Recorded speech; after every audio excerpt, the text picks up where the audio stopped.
High, আমি পৌলমী। আমার Murshidabad part 2 এর ভিডিও নিয়ে আজ চলে এসেছি। তো সকালেই ব্রেকফাস্ট সেরেছি আমাদের বাফেটে। তো লুচি ছিল, ছোলার ডাল ছিল, ফ্রুট স্যালাড, কর্নফ্লেক্স, দুধ, ব্রেড, ইডলি, সাম্বার, সসেজ সব কিছুই ছিল। আর ওদের খাবার খুব টেস্টি। এটা কোনো প্রমোশনাল ভিডিও নয়, তবে তাও আমি রিসর্টের নামটা বলবো, জলছবি রিসর্ট, লালবাগ। এটা ভীষণ ভালো ওদের খাবার দাবার সব কিছু। তারপর আমরা আবার স্পট ভিজিট করতে বেরিয়ে গেছি। জল ওভারফ্লো হয় ওই ক্যানেল দিয়ে বর্তমানে আমরা যে স্পটটা দেখতে এসেছি, এই স্পটটার নাম হচ্ছে তোপখানা। আর এই তোপখানাতে যে একটা বিশাল বড় আমরা কামান দেখতে যাচ্ছি, সেটার নাম হচ্ছে জাহান কোষা কামান। তো জাহান কথার মানে হচ্ছে বিশ্ব, কোষা কথার মানে হচ্ছে কনকুয়ার, অর্থাৎ হচ্ছে বিশ্বজয়ী কামান। ওই কামানের উপরে গিয়ে আমরা 9টা কপার প্লেট দেখব, যেটা পার্সিয়ান ল্যাঙ্গুয়েজে লেখা আছে। ওখান থেকেই আমরা বঙ্গানুবাদ করে জানতে পেরেছি যে 1637 খ্রিস্টাব্দে যখন দিল্লির সম্রাট ছিলেন শাহজাহান, তখন বাংলার সুবেদার ছিলেন হচ্ছে ইসলাম খাঁ। আর ইসলাম খাঁর অধীনে একজন বাঙালি কর্মকার ছিলেন, যার নাম হচ্ছে জনার্দন কর্মকার। তিনি এই কামান ঢাকাতে তৈরি করেছিলেন। মুর্শিদ কুলি খান যখন ঢাকা থেকে রাজধানী শিফটেড করে যখন নিয়ে এলেন এই শহরে, তখন এই কামান উনি জলপথের মাধ্যম দিয়ে নিয়ে এসেছিলেন। তো এগিয়ে চলুন, আমরা কামানটা দেখে আসি।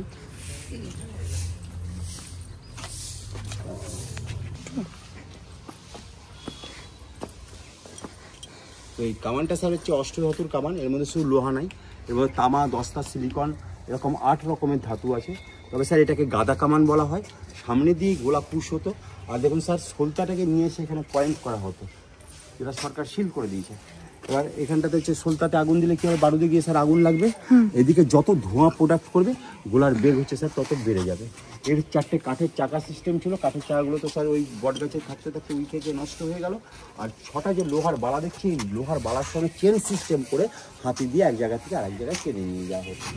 তারপর আমরা তোপখানা থেকে বেরিয়ে নেক্সট ভিজিটিং প্লেসে চলে এসেছি। এটা আমার অপূর্ব সুন্দর লেগেছে। তাহলে আস্তে আস্তে যাওয়া যাক ভেতরে। এটা আমি আগেও এসেছিলাম, যখন দেখেছিলাম তখন এতটা সুন্দর করে সাজানো ছিল না, এখন অনেক সুন্দর করা হয়েছে।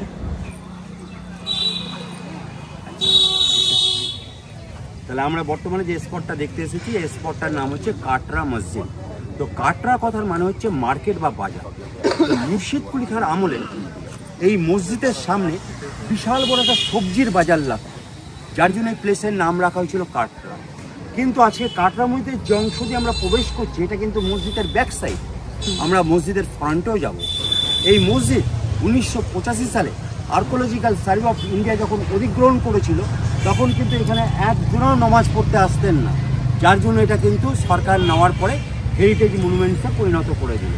এই কাটরা মসজিদে আমরা যেতে যেতে দুই দিকে দুটো 70 ফুট উচ্চবিষ্ট মিনার দেখছি। এরকম মসজিদের 4 কোণাতে 4টে মিনার ছিল। একটা সময় এর ওপরে উঠে আজান দেওয়া হতো, তখন মাইক ছিল না, চোখে করে যত দূর যায়।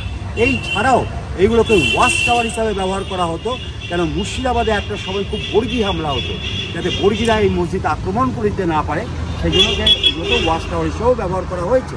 কিন্তু এর ওপরে উঠার জন্য 67টা করে সিঁড়ি আছে, কিন্তু সরকার নেওয়ার পরে এর ওপরে উঠা বন্ধ করে দিয়েছে।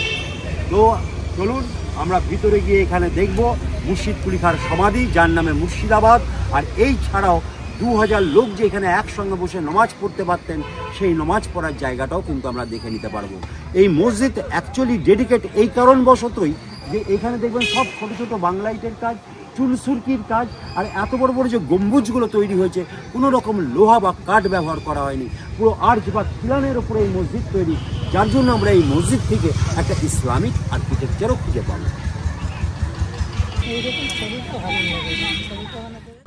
তারপর আমরা ধীরে ধীরে ভেতরের দিকে প্রবেশ করছি।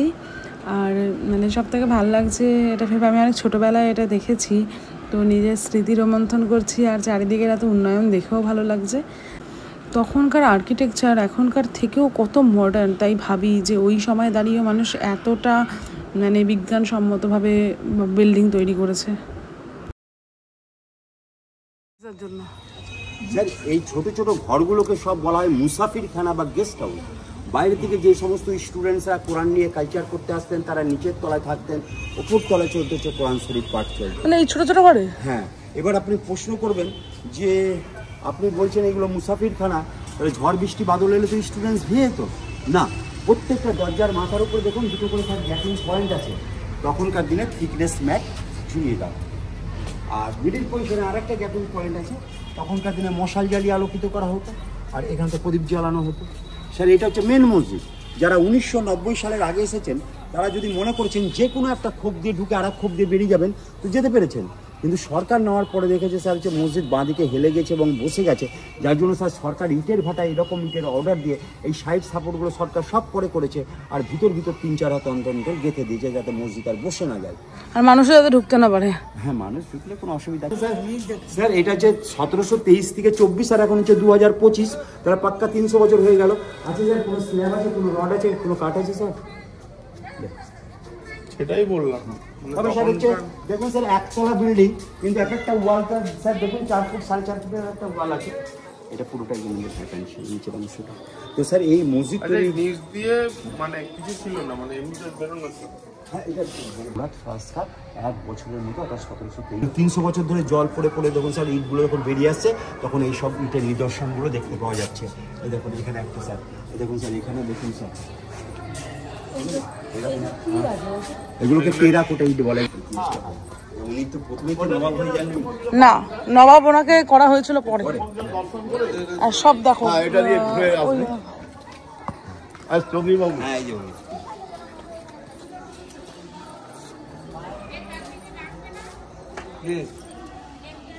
ওই দিক থেকে ফোন করে নেবো।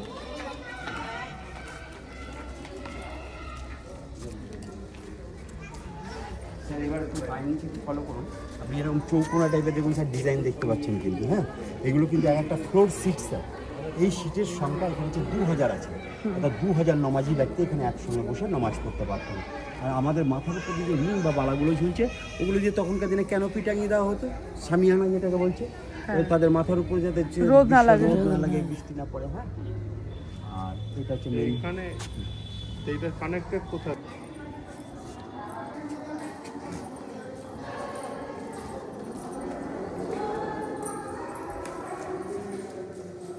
স্যার একটা সময় আমাদের মাথার উপরে এরকম 5খানা গম্বুজ দিয়ে এটা পুরোটাই কিন্তু কভার ছিল। হ্যাঁ, ভেঙে এখন তো 2টো আছে, 3টে ভেঙে গেছে, গম্বুজ করে ভেঙে যায়। মসজিদও স্যার ভালো করে ফলো করুন, দেখুন বাঁ দিকে হালকা হেলে বসে গেছে স্যার। তো এই যে মুর্শিদ কুলি খান নামটা স্যার আমি কাল থেকে বলছি বা এখনও হচ্ছে 2-3 বার বলবো। তো মুর্শিদ কুলি খান নামটা শুনে নিঃসন্দেহে মনে হচ্ছে উনি একজন মুসলিম ঘরের ব্যক্তি, তাই কি না? উনি কিন্তু মোটেই মুসলিম ছিলেন না। উনি দাক্ষিণাত্যের একজন সম্ভ্রান্ত ব্রাহ্মণ পরিবারে জন্মগ্রহণ করেছিলেন। ওনার বাবার নাম ছিল দর্পনারায়ণ মিশ্র, নিজের নাম ছিল সুদর্শন নারায়ণ মিশ্র। কিন্তু সেই সময় আমাদের ভারতবর্ষে স্লেভেস চলতো, মানে হচ্ছে কৃতদাসপ্রথা। আর স্পেনের বণিকরা ওকে খুব ছোট অবস্থায় উঠিয়ে নিয়ে গিয়ে দিল্লির দরবারে হাজি আহমেদের কাছে বিক্রি করে দেয়। আর হাজি আহমেদ তখন তার ট্যালেন্সি দেখে তাকে লেখাপড়া, ওসি খেলা এবং রাজস্ব ডিপার্টমেন্ট সম্বন্ধে একটা শিক্ষা দীক্ষা দিয়ে অরঙ্গজেবের সেনা বিভাগের মধ্যে নিয়োগ করে দেয়।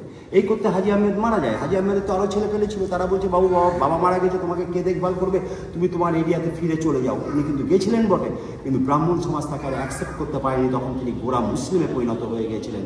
এবার অরঙ্গজেবের সঙ্গে থেকে স্যার উনি 2খানা যুদ্ধ করলেন, একটা বিজাপুর, একটা হচ্ছে গোলকুন্ডা। যখন অরঙ্গজেবের চোখে উনি আইনান আপেল হয়ে গেলেন, তখন অরঙ্গজেব তাকে 1702 খ্রিস্টাব্দে হায়দ্রাবাদের দেওয়ান পদে প্রতিষ্ঠিত করে পাঠিয়েছিলেন। কিন্তু হায়দ্রাবাদ থেকে উনি যে পরিমাণে রেভিনিউ কালেক্ট করেছিলেন তাতে কিন্তু অরঙ্গজেব খুব প্লিজড হয়েছিলেন। তখন অরঙ্গজেব ওনাকে বলছেন যে বাংলা এত বড়, অথচ বাংলা থেকে এত কম পরিমাণে ট্যাক্স আসছে কেন? তখন বাংলার সুবেদার হচ্ছেন অরঙ্গজেবের নাতি আজমুদ্দান। তো উনি এসে দেখছেন যে এখান থেকে যে পরিমাণে হচ্ছে রেভিনিউ কালেক্ট হচ্ছে তার 42% হচ্ছে যাচ্ছে হচ্ছে দিল্লিতে, আর বাদবাকিটা তিনি তার হচ্ছে বিলাসিতায় ব্যয় করে ফেলছেন। কিন্তু মুর্শিদ কুলি খান চিন্তা করলেন উনি তো বাদশাহ ঘরের ছিল, ওনার সঙ্গে যুদ্ধ বিগ্রহ করে কোনো লাভ নেই। তখন তিনি তার প্রথমে ফিনান্স ডিপার্টমেন্টটা এখানে নিয়ে এলেন। তারপর যখন দাক্ষিণাত্যের পতন শুরু হতে আরম্ভ করেছে, তখন এই আজমুদ্দানের ডাক পড়ে গেল দিল্লিতে। তখন বাংলার ভার কার উপরে দেওয়া হবে? তখন এই মুর্শিদ কুলি খানের উপরে দেওয়া হবে। তখন মুর্শিদ কুলি খান অরঙ্গজেবের ঠিক মৃত্যু 1707 খ্রিস্টাব্দে আগের মুহূর্তে তাকে বাংলার নবাব পদে শুধু ঘোষিত করলো। এরপরে উনি কী করলেন? বিহার দখল করলেন, বালেশ্বর কটক যুদ্ধ করে উড়িষ্যা দখল করলেন, যে তিনি বাংলা, বিহার, উড়িষ্যার প্রথম স্বাধীন নবাবে পরিগণিত হলেন 1717 খ্রিস্টাব্দে ফারুকশিয়ারের কাছ থেকে ফরমান নিয়ে এসে। এবার প্রশ্ন আপনি বলবেন যে আপনি বারে বারে বলছেন স্বাধীন নবাব, স্বাধীন নবাব, এখান থেকে রাজস্ব দিল্লির দরবারে যাচ্ছে, তাহলে উনি স্বাধীন হলেন কী করে? হ্যাঁ, আপনি দেখবেন, আপনি দিল্লির বাদশা শুধু দেখবেন যে আপনি ট্যাক্স ঠিক পাচ্ছেন কিনা, আর আমার দেশের হচ্ছে ট্যানেন্ট বা প্রজারা হচ্ছে ঠিক শান্তিতে আছে কিনা, কিন্তু অ্যাডমিনিস্ট্রেশনটা আমার নিজের ব্রেনে চালাতে দিতে হবে। এটাই হচ্ছে স্বাধীন।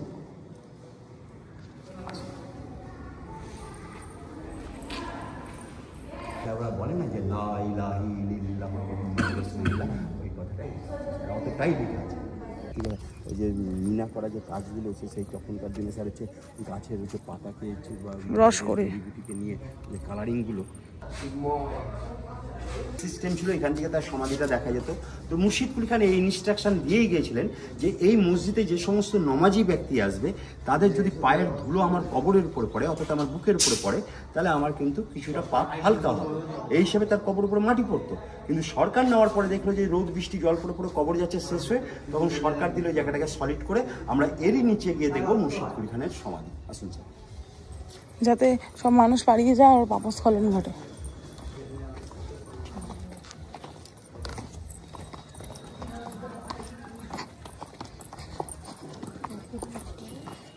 এদিকে দোকানের টাওয়ার ছিল, এগুলো ভূমিকম্পে পরে ভেঙে গেছে, ফাউন্ডেশনগুলো আছে। স্যার সরকার এটা পরে এক্সটেনশন করেছে দুই সাইডে, বৃষ্টি ছাড় যাচ্ছিল বলে ওই জন্য আপনি কাঠের ব্যবহার দেখছেন।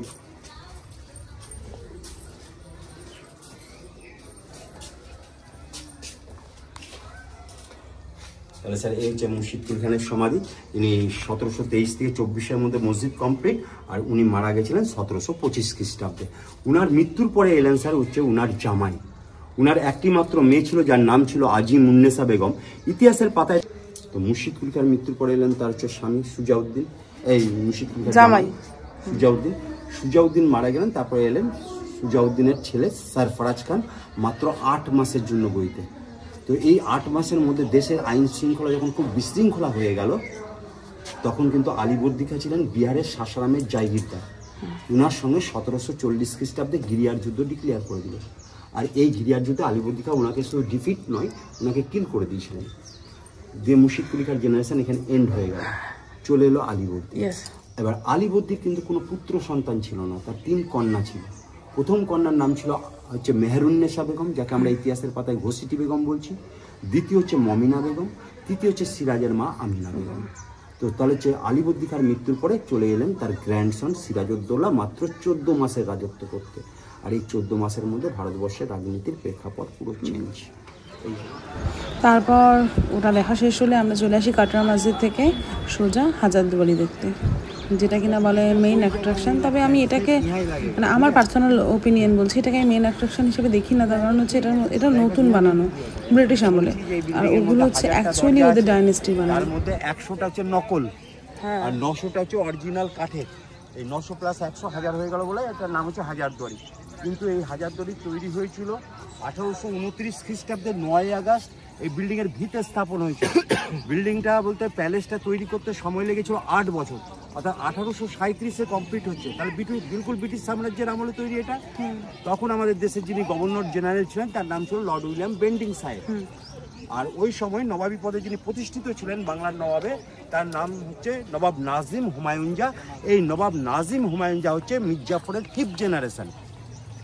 তো প্রথমে কিন্তু ব্রিটিশরা এটাকে 1.5 বছর নিজেদের বড় কোঠি হিসাবে ব্যবহার করেছিলেন বলেই হাজারদুয়ারির আগের নাম ছিল স্যার বারাকোটি। আর ঠিক তার 1.5 বছর পরেই এটা বেঙ্গল, বিহার, উড়িষ্যার নিজামতি কোর্টে পরিণত হয়ে যায়। আর এই কোর্ট যখন কলকাতায় চলে যায় তখন হাইকোর্টের সঙ্গে গিয়ে অ্যামেন্ডমেন্ট হয়ে যায়। তখন চলে আসে স্যার ট্রাস্টের আন্ডারে। ট্রাস্ট যখন এটাকে মিউজিয়াম হিসাবে পরিচালিত করতে লাগলো এবং পরিচালনা করতে করতে যখন আর পারলো না, তখন 1985 সালে এটা স্যার হচ্ছে সেন্ট্রাল গভর্নমেন্টের আন্ডারে চলে এলো। এটা এখন স্যার বর্তমানে এএসআইয়ের আন্ডারে। হাজারদুয়ারি স্যার হচ্ছে 80 ফিট হাই, এর স্যার হচ্ছে ground floor, first floor and second floor. সরকার আপনাকে দেখাবে ground floor and first floor. Ground ফ্লোরে করেছে আর্মারি রুম অর্থাৎ অস্ত্রাগার। এখানে ভ্যারাইটিস টাইপের অস্ত্রশস্ত্র দেখবেন, Sirajuddaulah sword, Alivardi Khan sword, Nadir Shah helmet, রুস্তমের শিরস্থান, সাতনালা বন্দুক। দেখতে দেখতে চলে যাবেন স্যার, একটা মোটা কুমির মমি করে রাখা আছে। আর কুমিরের কোনাতে সেই আছে আয়না, যে আয়না কালকে আপনি দেখলেন, নিজের মুখ দেখা যায় না। আয়না দেখার পরে এবারে স্যার পাশেই সিঁড়ি, একের পর এক সিঁড়িতে উঠে গেলেন 36টা সিঁড়ি অতিক্রম করে। তারপরে স্যার চলে এলেন একের পর এক গ্যালারিতে, যেমন Nawab gallery, art gallery, prince gallery, banqueting room, central hall, religious exhibition hall করে নবাব সাহেবের দরবার হলে নবাব সাহেব যেখানে বসে বিচার করতেন দেখবেন একটা 42 কেজি রূপো দিয়ে তার সিংহাসন তৈরি করে রাখা আছে। ওনার মাথার উপরে যে বিশাল বড় ঝাড়বাতিটা দেখবেন, ওটা আগে 101টা মোমবাতি দিয়ে আলোকিত হতো, এখন সব ইলেকট্রিফিকেশান হয়ে গেছে। ওটা কিন্তু রানী ভিক্টোরিয়া ভিক্টোরিয়া 1862 সালে এই যে হুমায়ুন যার ছেলে নবাব নাজিম ফেরাদুন যা তার জন্মদিনে ওটা গিফট করেছিলেন, যার জন্য আপনি তখন হুমায়ুন যার রয়্যালি কোর্টটা যখন আপনি দেখবেন তখন কিন্তু ওই ঝাড়বাতিটা দেখতে পাবেন না, তাহলে ঝাড়বাতিটা লাগানো হয়েছিল পরে। এই ছাড়াও এখানে আপনি আইভরির বেশ কিছু কাজ দেখবেন। আর এখানটাতে নবাব সাহেবের যেখানে খাওয়া দাওয়া করতেন, কালকে বলেছি সব রূপোর বাসন সোনার চামচ, সেই ঘরও দেখবেন। উনি যেখানে ড্রেসিং করতে যেতেন সেই ড্রেসিং টেবিলটা দেখবেন, 1 কুইন্টাল 20 কেজি রূপো দিয়ে তার হচ্ছে ড্রেসিং টেবিল। আর সামনে এখানে হচ্ছে যে ঘর বাড়িগুলো দেখছেন, এগুলোতে সমস্ত মীর জাফরের বংশধর এখনও কিন্তু বসবাস আছে।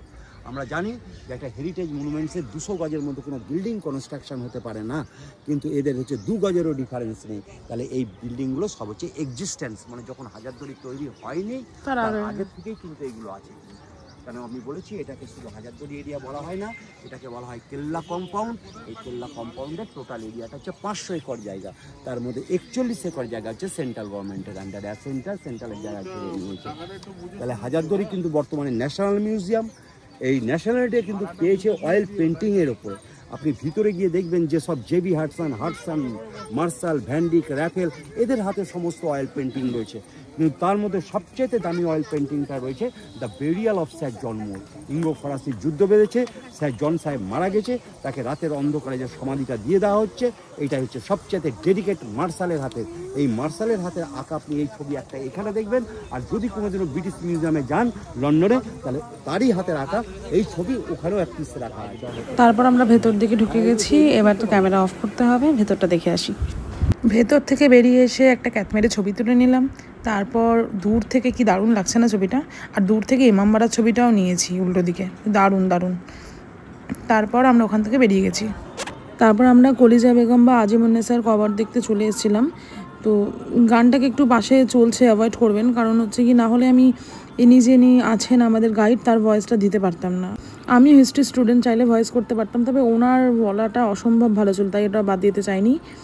আর ওনার নাম, ফোন নাম্বার সব আমি ডিটেলস দিয়ে দিচ্ছি, যাতে আপনারা পরবর্তীতে ওনার সাথে যোগাযোগ করতে পারেন। Best guide.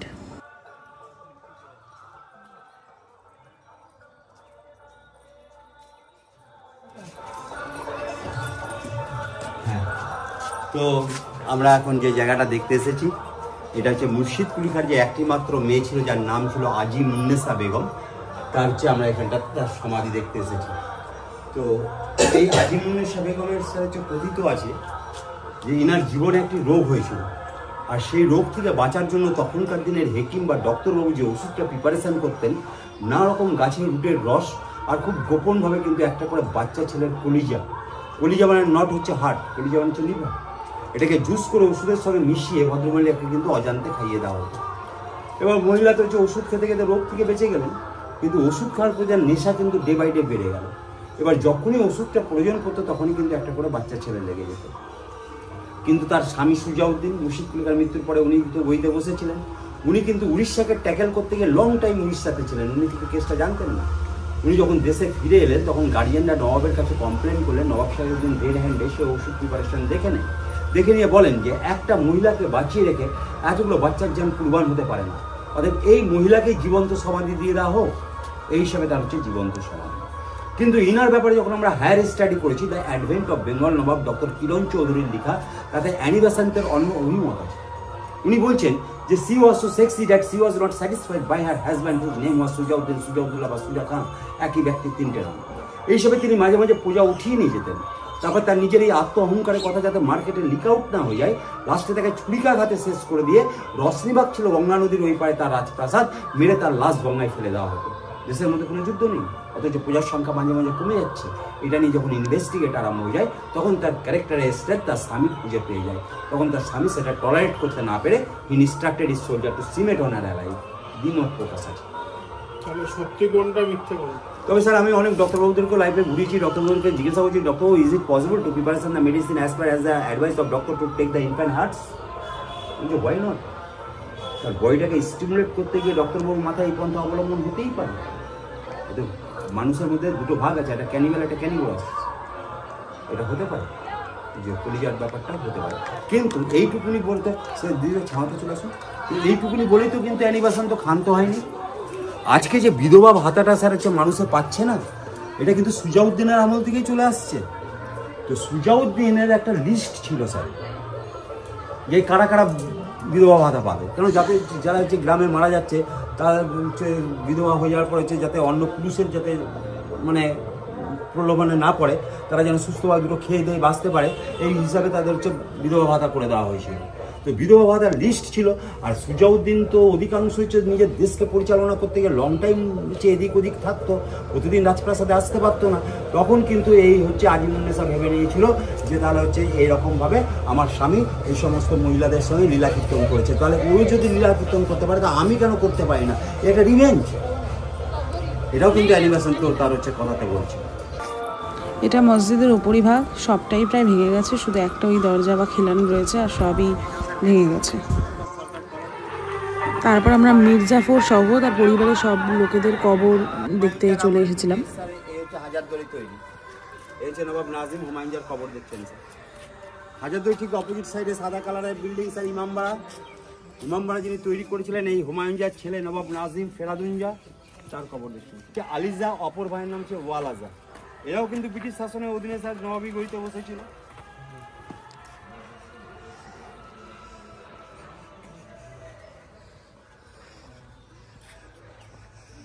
ইনি হচ্ছেন মির্জাফরের সেই চতুর্থ পুত্র নবাব মোবারকুদ্দৌলা সাহেব, যে মোবারকুদ্দৌলা সাহেব স্যার কাঠগোলা বাগানের 4 ভাইয়ের কাছে 260 বিঘা প্রপার্টিটা বিক্রি করে দিয়েছিল। ইনি হচ্ছেন আশরাফ আলী খান, ইনি মির্জাফরের ছেলে ছিলেন বটে, কিন্তু কোনো গড়িতে বসতে পারেননি। স্যার মির্জাফরের হচ্ছে দ্বিতীয় পুত্র, যার নাম হচ্ছে স্যার হচ্ছে নাজমুদ্দৌলা, ইনি হচ্ছেন 1 বছরের জন্য গড়িতে বসেছিলেন। নাজমুদ্দৌলার ভাই হচ্ছে সাইফুদ্দৌলা, ইনি 4 বছরের জন্য গড়িতে বসেছিলেন। আর এই হচ্ছে স্যার হচ্ছে মির্জাফরের কবর। এই মির্জাফরের যদি স্যার পুরো নামটা বলি তো এই কবরের মধ্যে লেখা আছে যে সুজাউল মুলক হাসমুদ্দৌলা মোহাব্বতে জং মীর মোহাম্মদ জাফর আলী খান, ওনার নাম ছিল জাফর আলী খান। আজকে মির টাইটেলটা কিন্তু আলীবর্দী খাই ওনাকে দিয়েছিলেন, কেন আলীবর্দী খার আন্ডারে 38,000 সৈন্য ছিল ওই পিরিয়ডে, আর 38,000 সৈন্যের উনি ছিলেন হচ্ছে ক্যাপ্টেন। আর যখন ওনাকে ক্যাপ্টেন পদ দেওয়া হলো তার নামের আগে মির টাইটেল লাগিয়ে দেওয়া হয়েছিল, এই হিসাবে আজকে মির্জাফর মির্জাফর মির্জাফর। কিন্তু মির্জাফরের নাম হচ্ছে জাফর আলী খান। মির্জাফরের 2 পাশে হচ্ছে তার হচ্ছে 2 আঙ্কেলের সমাধি, একজনের নাম হচ্ছে গোলাম নাজাফি, একজন হচ্ছে আহমেদ নাজাফি। আর মির্জাফরের বাবার নাম হচ্ছে স্যার হোসেন নাজাফি। আর মির্জাফর সাহেব শেষ জীবনে স্যার কুষ্ঠরোগে মারা গেছিলেন, উনি 17 জানুয়ারি 1765-তে মারা যান। তারপরে ইস্ট ইন্ডিয়া কোম্পানি দেওয়ানি লাভ পেয়ে গেছিলেন। এবার প্রাচীরের ভিতরে যত কবর দেখবো স্যার সব হচ্ছে বেগমদের কবর।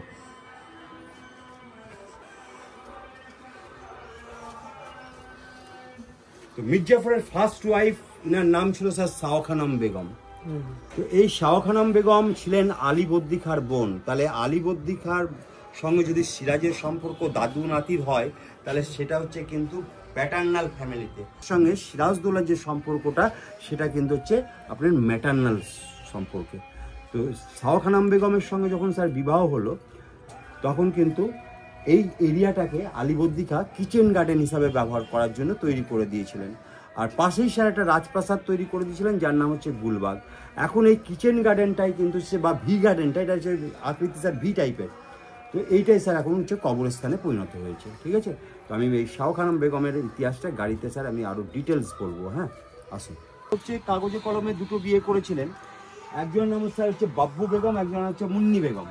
তো ইনি হচ্ছেন মির্জাফরের হচ্ছে 3rd ওয়াইফ, ইনার নাম হচ্ছে স্যার হচ্ছে বাব্বু বেগম।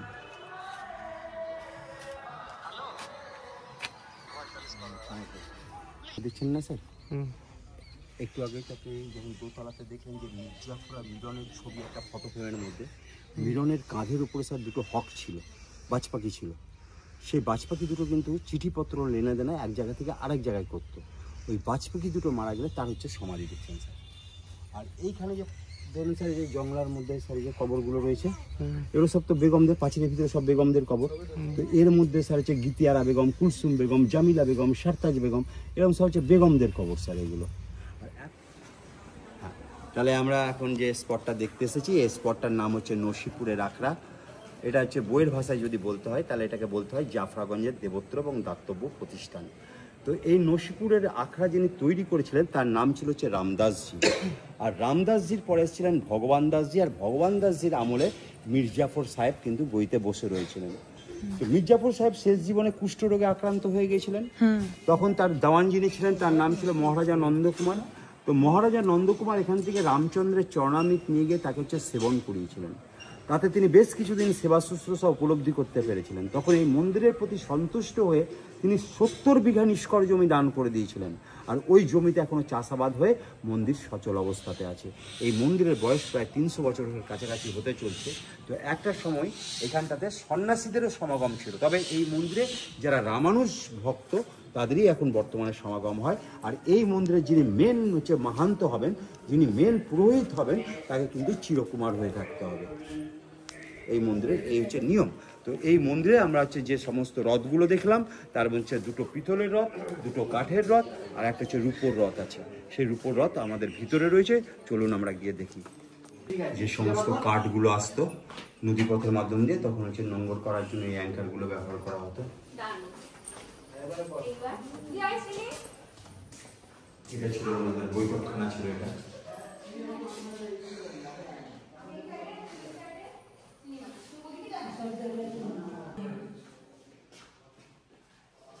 কিন্তু মাহান্ত এখন এখানে ঘুমান না, হ্যাঁ মাহান্ত উপরে ঘুমান।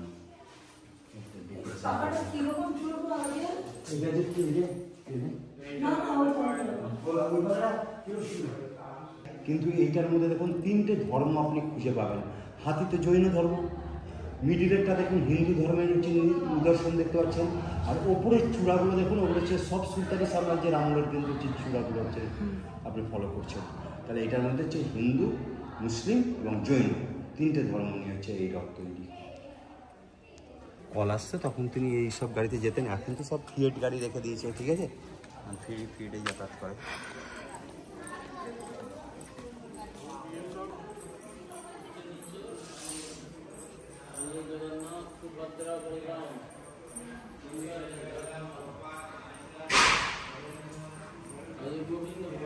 নসিপুর আখড়া দেখার মধ্যে দিয়ে আমরা পার্ট 2 শেষ করছি। পার্ট 3 আসবে, যাতে আমরা হচ্ছে গিয়ে ভাগীরথীর ওই পার্টটা দেখাবো। তো ওখানে অনেক কিছু দেখার আছে, সেগুলো দেখেছি, ওটা পার্ট 3-তে আনছি। আর ভিডিও কেমন লাগলো তা অবশ্যই জানাবেন। আর আরও ভিডিও দেখতে আমার চ্যানেলটা অবশ্যই সাবস্ক্রাইব করে দেবেন। আর সবাইকে থ্যাংক ইউ আমাকে সাপোর্ট করার জন্য।